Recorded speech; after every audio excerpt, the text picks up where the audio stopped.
It's something that I know many companies are taking advantage of, and they're finding amazing talent, and the talent pools in some of these different countries are actually getting really innovative, progressive projects to add to their resume.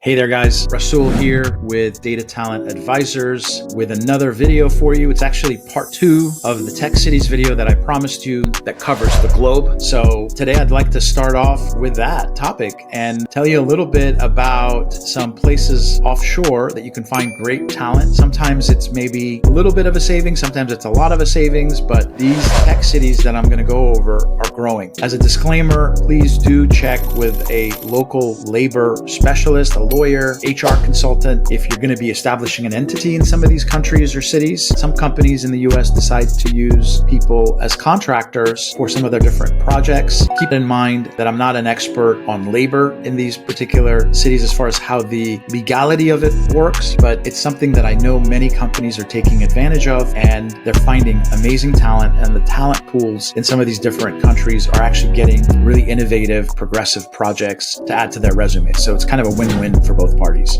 So without further ado, first city, we just need to go south of the border. Mexico City in Mexico, fantastic hub for talent, big city, but really growing a lot of the data talent that we're looking for. And time zone wise, it's amazing because it's not too far off. It's not like India, a place that we've offshored for a while now, which is a good 12 to 13 hour time difference, depending on what part of the country you're in. So Mexico City is great. When we go further south into South America, places like Medellin in Colombia, Sao Paulo in Brazil, Buenos Aires in Argentina, Santiago, Chile. These are all great tech hubs, and you'll find great talent at pennies on the dollar in comparison to the US. It'll be not pennies on the dollar, I should say. It's more a savings of a minimum 30 to 40% easy. So as we go across the ocean into Europe, I would highlight Madrid in particular for Spain, and in Portugal, actually Porto is the city you want to go to. Some of these places are starting to get a little bit more expensive because the Germans, the UK market, the French market, they are going into these areas to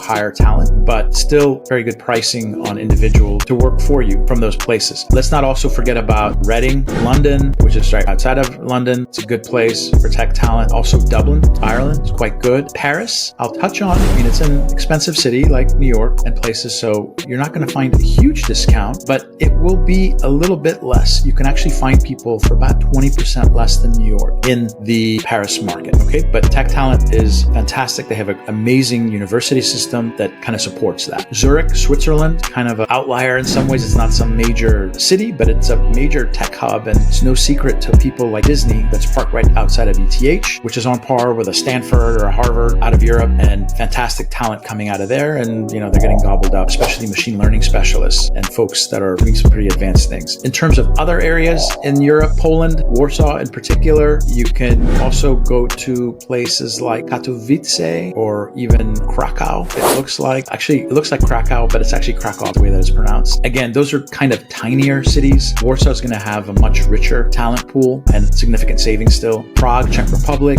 Bratislava within Slovakia, which is the capital there. A little bit smaller city than Prague, but tech talent's quite good. Pricing is quite different than the United States, and you'll save. Serbia, not Siberia. Beograd or Belgrade is the city you want to go to there. English is, by the way, fantastic in a lot of these places. Okay, so if you're worried about that, there's not going to be too much of a barrier, and the talent is solid. Riga, Latvia, I didn't cover. I kind of brushed over it, and I didn't mean to. Riga's fantastic. Then as we move over a little bit further east, Romania has 5 different tech cities. It's getting a little bit pricier as we go, but part of the EU still, but, you know, really good tech talent that you're going to find there. I think I've covered pretty much most of Europe. Now, as we go into the Middle East, places that I would mention would be Doha, Riyadh in Saudi Arabia, Dubai in the United Arab Emirates, all making major investments in AI and big data. Again, these are relatively newer markets that are really getting into it, but the talent pool, they're drawing from all over the place, bringing people there, and it's getting better and better every year. As we go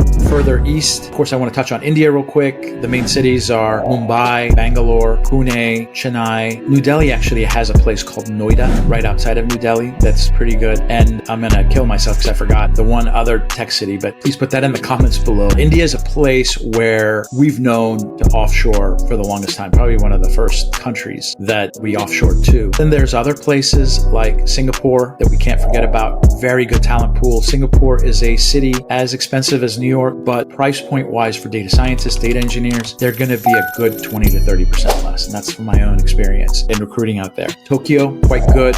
Companies like Rakuten, I've kind of driven things there. Indeed, the world's largest job site has a major hub there, but it's a good place to find great talent, Tokyo as well. Just English is kind of hit and miss in Tokyo, believe it or not. I was actually kind of surprised by that. Australian market, we have, Sydney. Melbourne is actually about to take over to be the most populous city in Australia, but right now it isn't. Soon supposed to take over Sydney. And, that kind of rounds out the whole world. I hope I've covered most of the places. I will mention like an honorable mention because I didn't touch any cities in Africa at all, okay? But a place that's growing is Cairo in Egypt. And another place that I would also make mention of would be Lagos in Nigeria, okay? So those are just some places that you should be aware of. I mean, there's a bunch of tech cities that are popping up in places like Bangkok and Jakarta and all that, but these are some of the ones that are been at it for a little bit longer, or there's major investments happening. So there's a talent pool there that will be supported for the long term. But everybody eventually is going to be in the game before you know it. So I hope this has been